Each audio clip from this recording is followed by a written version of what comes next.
Hello दोस्तों, welcome back to Hindi वार्ता साहित्य चैनल में आपका स्वागत है। तो आज हम वर्णमाला चैप्टर को रिवीजन के तौर पे करने वाले हैं, क्योंकि एक्सप्लेन हम पहले बहुत बार कर चुके हैं अपनी वीडियो में। आज हम इसका रिवीजन करेंगे, क्योंकि रिवीजन मस्ट है, इसलिए क्विक रिवीजन करेंगे जल्दी से। ठीक है, तो चलिए जल्दी से जानते हैं कि वर्ण क्या है ना। भाषा संस्कृत के भाष शब्द से बना हुआ शब्द है। ठीक है, भाष का अर्थ होता है बोलना। भाषा की सार्थक इकाई क्या होती है? वाक्य। तो भाषा की सार्थक इकाई क्या है?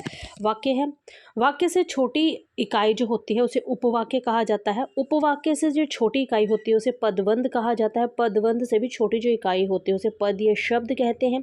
ठीक है, पद से छोटी इकाई जो होती है उसे अक्षर कहा जाता है, और अक्षर से छोटी इकाई ध्वनि या वर्ण होती है। ठीक है, जैसे राम शब्द में जो दो अक्षर हैं रा और म एवं चार वर्ण हैं र आ म, अगर इसका हम विच्छेद कर देते हैं तो ये चार आ जाते हैं। ठीक है, चलिए जानते हैं वर्णमाला के बारे में। वर्ण क्या होते हैं? भाषा की सबसे छोटी इकाई ध्वनि या वर्ण है। ठीक है, मतलब सबसे छोटी इकाई जो होती है वो क्या है? ध्वनि या वर्ण है। ध्वनि वर्ण का उच्चारित कथित रूप है और वर्ण ध्वनि का लिखित रूप है।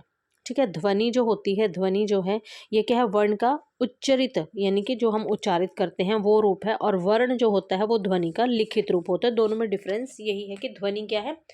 सबसे पहले अगर मैं बात कर रही हूँ तो मेरी ध्वनि ही निकल रही है। जब मेरी ध्वनि निकल रही है तो ये उच्चरित रूप हो गया ध्वनि का। ठीक है, और जब हम उन्हीं वर्णों को, अगर मैंने बोला क, तो पहले मेरे मुंह से ध्वनि निकली क, अगर उसको हमने लिख लिया तो उसको वो उसका लिखित रूप हो गया। चलिए ठीक है, आई होप आप समझ गए होंगे। वर्णमाला की बात करें तो वर्णों के व्यवस्थित समूह को वर्णमाला कहते हैं। ठीक है, मानक हिंदी वर्णमाला की अगर हम बात करें तो मूलतः हिंदी में उच्चारण के आधार पर, यहाँ पर देखिए उच्चारण के आधार पर और लेखन के आधार पर दोनों अलग अलग आते हैं। ठीक है, मूलतः हिंदी में उच्चारण के आधार पर आपके जो है वो 45 वर्ण आते हैं, जिसमें आपके 10 स्वर और 35 व्यंजन रहते हैं। ठीक है, अगर लेखन के आधार पर बात करें तो हिंदी में कुल जो वर्ण आते हैं वो 52 आते हैं, जिसमें 13 स्वर हैं, 35 व्यंजन हैं, 4 संयुक्त व्यंजन आते हैं। तो मिला के इनकी जो संख्या बनती है वो बनती है 52। ठीक है, तो अगर पूछा जाए कि उच्चारण के आधार पर वर्ण कितने होते हैं तो 45 वर्ण होते हैं, जिसमें आपके 10 स्वर हैं और 35 व्यंजन है। अगर लेखन के आधार पर बात की जाए तो लेखन के आधार पर आपके जो है वो 52 वर्ण है, जिसमें 13 स्वर हैं, 35 व्यंजन है और 4 संयुक्त व्यंजन है। ठीक है, स्वर की बात करें तो स्वर में आपको पता है अ आ ई उ री ए ओ आओ अंग आ। ठीक है, ये कुल जो है ये 10 + 3 यानी कि 13 जो आते हैं आपके वो स्वर आते हैं। पर अगर हम बात करें, अगर ऐसे बात करें तो हिंदी में जो कुल वर्णों की संख्या आती है वो 11 आती है, और कुल वर्ण जो आते हैं वो आपके 52 आते हैं। ठीक है, अगर व्यंजन की बात करें यहाँ पे, है ना एक मिनट, मतलब कुछ अपनी ट्रिक्स होती है ना, तो वो लिखी हुई है ना। तो चलिए बात करते हैं व्यंजन की। तो क वर्ग की अगर बात करें, है ना, क वर्ग की अगर बात करें तो क ख ग घ न, है ना। तो ये क्या है आपका? ये क वर्ग में है। ठीक है, क वर्ग में मतलब जो भी आपके जो वर्ण आपके जो क वर्ग में आते हैं, जैसे कंठ से जो भी बोले जाते हैं, है ना, जिनका उच्चारण कंठ से होता है, तो आपका क वर्ग के जो है वो सारे आपके कंठ में आते हैं, जैसे क ख ग घ न, और साथ में आपका जो ह आता है। ठीक है, ह जो आता है ये भी आपका क्या आता है? क वर्ग में आता है। ठीक है, आगे है आपका च वर्ग में जो आते हैं च छ ज झ न। ठीक है, ये तालु से इनका उच्चारण किया जाता है। कहाँ से किया जाता है उच्चारण इनका? इनका जो उच्चारण है वो आपका तालु से किया जाता है। इसके अलावा यहाँ पर य और श को भी आप जोड़ लें तो इसका उच्चारण भी आपका जो है वो तालु से किया जाता है। ठीक है, आगे चलते हैं ट वर्ग की तरफ। तो ट वर्ग जो है आपका, ट वर्ग की अगर बात करें तो ट ठ ड ढ न, और जो आपके उक्षिप्त दो व्यंजन जो आते हैं वो भी आपके द्विगुण व्यंजन इनको कहा जाता है, वो भी आपके जो है वो ट वर्ग में ही आते हैं। ट वर्ग का उच्चारण जो है वो मूर्धा से किया जाता है। ठीक है, त वर्ग की बात करें तो त थ द ध न स। ठीक है, तो ये जो आपका त वर्ग आता है ठीक है, तो ये आपका जो त वर्ग आता है इसका उच्चारण जो है वो दंत से किया जाता है। ठीक है, त थ द ध न और स, ये दंत से इनका उच्चारण किया जाता है। फिर आपके पास आता है ओष्ठ के उच्चारण, जो प वर्ग जो आपका होता है ना, वो उसका उच्चारण जो है वो आपका ओष्ठ से किया जाता है, जैसे प फ ब भ म, और उ और बड़ा उ, ये दोनों आपके जो हैं ये भी आपके प वर्ग के साथ साथ जो है वो उ इसलिए लिखा है मैंने यहाँ पे, समझने में हमें आसानी रहे और हमें याद भी आसानी से हो जाए कि ओष्ठ जो है वो जब उच्चारित किया जाता है तो ओष्ठ में आपका प फ ब भ म उ उ। ठीक है, इस तरह से आप याद कर सकते हो, ठीक है। अंतस्थ व्यंजन की बात करें तो य र ल व। ऊष्म व्यंजन की बात करें तो श श स ह, ये जो है वो संख्या में 4 होते हैं, ठीक है। संयुक्त व्यंजन की बात करें तो क्ष त्र ज्ञ और श श्रवण वाला, है ना। तो अगर इनका पूछा जाए विच्छेद तो क प्लस श, त प्लस र, ज प्लस न और श प्लस र, ठीक है। ये संख्या में कितने होते हैं? 4 होते हैं, ठीक है। चलिए आगे जानते हैं कि विदेशों से आगत ग्रहत ध्वनियाँ कौन कौन सी होती हैं, ठीक है। तो इसमें इतना खास है नहीं, क्योंकि आपको पता है जिनके नीचे जो ये नुक्ता जो लग जाता है, ठीक है, जैसे क ख ग ज फ, है ना। ये क्या है? क ख ग क ख ग ग का प्रयोग अब कम होता है। तल बिंदु या नुक्ता वाले जो वर्ण होते हैं इनका मतलब मोस्टली बहुत कम इनका प्रयोग अब होता है, ठीक है। अंग्रेजी से आगत वर्ण कौन से हैं? जिनके ऊपर ना अर्ध चंद्र बिंदु वाले जो वर्ण होते हैं, ठीक है, वो क्या है आपके अंग्रेजी से आगत हैं। जैसे आ बन गया आपका, है ना। वर्णों की गणना 2 आधार पर की जाती है, उच्चारण व लेखन के आधार पर। आपको पता है हमने ऊपर पढ़ के ही अभी आए हैं कि अगर हम बात करें उच्चारण और लेखन के आधार पर, तो हमने पहले ही आते ही बात की थी कि हिंदी में उच्चारण के आधार पर वर्ण जो होते हैं वो 45 होते हैं, ठीक है, और लेखन के आधार पर वर्ण जो होते हैं वो 52 होते हैं, ठीक है। इसलिए बोला गया है कि वर्णों की जो गणना की जाती है वो भी 2 आधार पर की जाती है, उच्चारण व लेखन के आधार पर की जाती है, ठीक है। एक उच्चारण, दूसरा लेखन के आधार पर, ठीक है। बात करें उच्चारण के आधार पर, हिंदी में वर्णों की कुल संख्या 47 है, जिसमें 10 स्वर है, 37 व्यंजन है, ठीक है। कुल मिलाकर 35 जो है, 35 हिंदी के मूल व्यंजन हैं। इनमें 2 आगत व्यंजन है, जैसे ज और फ, है ना। क्ष त्र ज्ञ और श्र ये एकल व्यंजन इनको कहा जाता है। ये एकल व्यंजन नहीं है, ये संयुक्त व्यंजन है, ठीक है। क्ष त्र ज्ञ और श्र ये एकल व्यंजन नहीं बल्कि ये संयुक्त व्यंजन है। तो हमने पीछे भी पढ़ा है कि संयुक्त व्यंजन हमारे कौन कौन से होते हैं, ठीक है। चलिए आगे चलते हैं। जैसे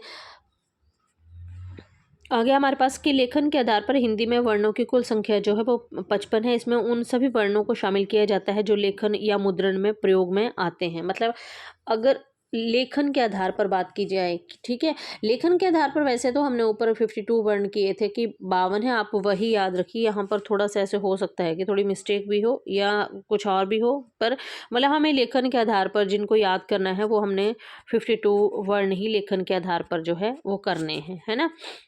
चलिए आगे चलते हैं। आगे है हमारे पास स्वर किसे कहते हैं, ठीक है। स्वर किसे कहते हैं? स्वतंत्र रूप से बोले जाने वाले वर्ण जो है वो स्वर कहलाते हैं, और इनकी जो संख्या है ना, इनकी संख्या 13 मानी गई है। परंपरागत रूप से इनकी संख्या जो है वो 13 मानी गई है। उच्चारण की दृष्टि में इनमें केवल 10 ही स्वर आते हैं, ठीक है। अ आ ई उ ए ओ औ, ठीक है, ये आती है। पर जब हमारे पास मतलब हम ना ऐसा है कि आप सभी को पता है कि जो हमारे वर्ण हैं कितने हैं, है ना। हम बोलते हैं कि हमारे पास जो कुल वर्णों की संख्या है वो 52 है, और हिंदी में अगर स्वर पूछे जाएं तो वो 11 बोले जाते हैं, ठीक है।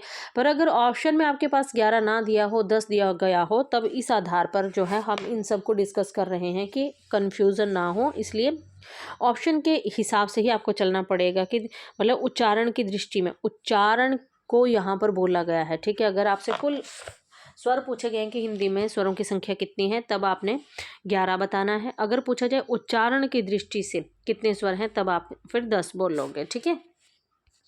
स्वरों का वर्गीकरण किस आधार पर किया जाता है? तो स्वरों का वर्गीकरण जो है मात्रा उच्चारण के आधार पर किया जाता है। मात्रा उच्चारण के आधार पर स्वरों का वर्गीकरण जो है वो 3 तरह से किया जाता है, ठीक है। कितनी तरह से किया जाता है? 3 तरह से किया जाता है, ठीक है। कौन कौन से होते हैं? वो ह्रस्व स्वर होता है, दीर्घ स्वर होते हैं और प्लुत स्वर होते हैं। ह्रस्व स्वर आपको पता है कि जिनके उच्चारण में कम समय लगे, यानी कि एक मात्रा का समय लगे, और ये संख्या में कितने होते हैं? 3 होते हैं, अ ई ओ, है ना।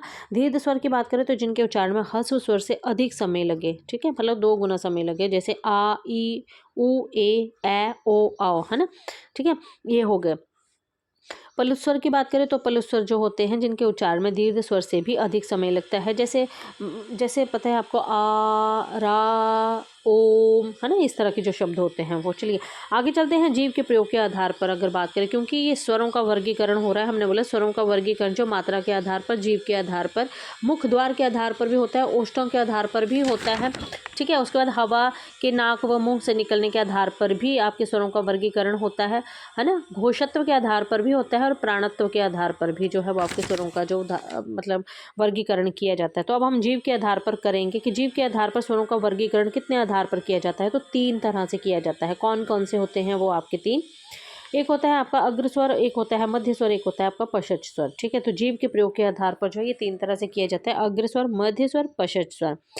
जीभ जिन स्वरों के उच्चारण में जीभ का अग्र भाग काम करता है, जैसे ई, ए, ए, ए, बड़ा ई, छोटा ई, बड़ा ए, छोटा ए। ठीक है, तो इनको क्या कहा जाता है? अग्र स्वर कहा जाता है। ठीक है, मध्य स्वर की बात करें तो मध्य में तो को आप ना मध्य में रख सकते हैं। ठीक है, मतलब जैसे हम बात करते हैं ना, तो मध्य में आ तेरे को मध्य में बिठाऊं, ऐसे करके मतलब ट्रिक कुछ भी आप अपनी बना सकते हो, है ना। तो मध्य स्वर जिन स्वरों के उच्चारण में जो है वो मतलब मध्य में बिठाते हैं अ को हम। ठीक है, पश्च स्वर की बात करें तो पश्च स्वर में जो आते हैं आपके, तो पश्च में जो है वो जिन स्वरों के उच्चारण में जीभ के भाग का मतलब जो पीछे का हिस्सा होता है ना वो काम करता है, पश्च भाग जो है वो काम करता है। ठीक है, जैसे आ, उ, ओ, आ। ठीक है, तो ये आपके आते हैं पश्च स्वर। ठीक है, अगर बात करें आगे हम कि मुख द्वार के खुलने के आधार पर, तो मुख द्वार के खुलने के आधार पर अगर बात करें तो इनका जो उच्चारण किया जाता है या इनको जो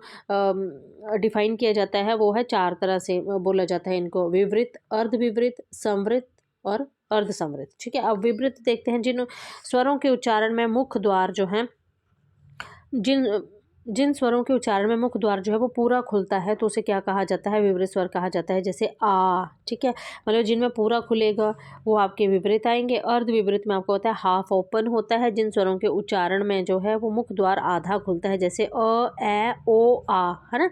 तो उनको क्या कहा जाता है? अर्ध विपरीत कहा जाता है। अर्ध संवृत होते हैं जिन स्वरों के उच्चारण में मुख द्वार आधा बंद रहता है, जैसे ए और ए, ओ, है ना। और संवृत जो होता है क्लोज, बिल्कुल बंद, मतलब जिन स्वरों के उच्चारण में मुख द्वार लगभग बंद रहता है, जैसे ई, उ, ये संवृत हैं। ठीक है, बाकी आपका ये एक चार्ट आता है जिससे आप पूरे ही उच्चारण स्थान को जो बहुत अच्छे से समझ सकते हो। अगर इसको आपने एक अच्छे से इसको कर लिया तो मतलब आपके यहाँ से 2 नंबर तो पक्के बन जाते हैं। ठीक है, क्योंकि यहाँ से तो डेड श्योर है कि क्वेश्चन 100% जो है वो आना ही आना है ना। अब देखिए हमने इसको मतलब देखिए नासिक्य से, जैसे आपको पता है कि हर वर्ग का जो 5वां अक्षर होता है वो आपका आता है इसमें, और साथ में न और म, है ना। जैसे है ना, न और म। दंतमूल बस्सरे में आपका र और ल आता है। ठीक है, जबकि हमने बात की थी कि जो आपका त वर्ग आता है, त, थ, द, ध, न, वो भी आपका जो है वो इसी में ही आता है ना। और साथ में इसमें आपने कर लेना है याद, साथ में र और ल जो है वो भी आपका इसी में ही आता है। ठीक है, और त वर्ग के जैसे स, द, मतलब ये आपको एक ट्रिक की तरह याद करना पड़ेगा कि दंत मूल जो है वो वसरे में आता है, जैसे र और ल। और दंत में आपका त वर्ग के साथ साथ त वर्ग में हमने त, थ, द, ध, न, स। ठीक है, त, थ, द, ध, न और स, ये त वर्ग में किए थे। दंत प्लस ओष्ठ की बात की जाए तो उसमें व आता है, सिर्फ एक ही वर्ण इसमें आता है ओष्ठ में। दंत प्लस ओष्ठ में देखिए दंत मूल की बात की, दंत मूल में र और ल। ठीक है, र और लो। दंतमूल में आ गया आपका, दंत में आपका त वर्ग के त, थ, द, ध, न, स, त, थ, द, ध, न, स, त, थ, द, ध, न, स। ठीक है, ये आपके दंत में आ गए। दंत प्लस ओष्ठ की बात आएगी तो ब जो है आपका दंत प्लस ओष्ठ में आ जाएगा। ओष्ठ की बात की जाएगी तो उ प वर्ग। ठीक है, उ और प वर्ग, तो ओष्ठ में हमने किया था प, फ, ब, भ, म, उ और उ, ये आपके प वर्ग में आ जाएंगे। वहीं पर अगर बात करें ओष्ठ प्लस कंठ की तो ओ आ। ठीक है, तो ये ओष्ठ प्लस कंठ में आ जाएंगे। मूर्धा की हमने बात की थी, मूर्धा में हमने लिया था आपका ट वर्ग के जो भी आपके वर्ण आते हैं वो मूर्धा में आते हैं, है ना। ट वर्ग के हमारे थे ट, ठ, ड, ढ, ण, साथ में आपके द्विगुण व्यंजन ड, ड़ और ड़, है ना। द्विगुण व्यंजन जो थे आपके 2 वो थे, और री और श।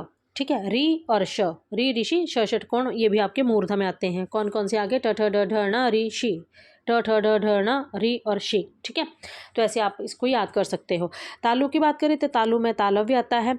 ठीक है, तालु में हमने बात की थी आपकी कि च वर्ण सारा ही आता है, च, छ, ज, झ, न और य और श, च, छ, ज, झ, न, ई, य और श, च, छ, ज, झ, न, ई, य और श, ये आपके च वर्ग में आते हैं।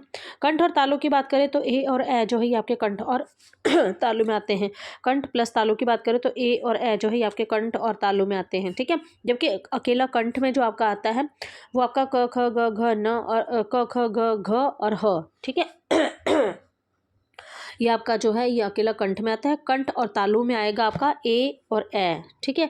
और अगर वहीं पर हम बात करें कंठ्य की, तो कंठ्य आपको पता है आ क वर्ग और ह, ये इसमें आता है, ठीक है। तो आज हम इतना ही करने वाले हैं। आई होप आपको वीडियो पसंद आया होगा। वीडियो पसंद आए तो लाइक ज़रूर करिएगा। तो मिलते हैं नेक्स्ट वीडियो में, तब तक के लिए बाय बाय।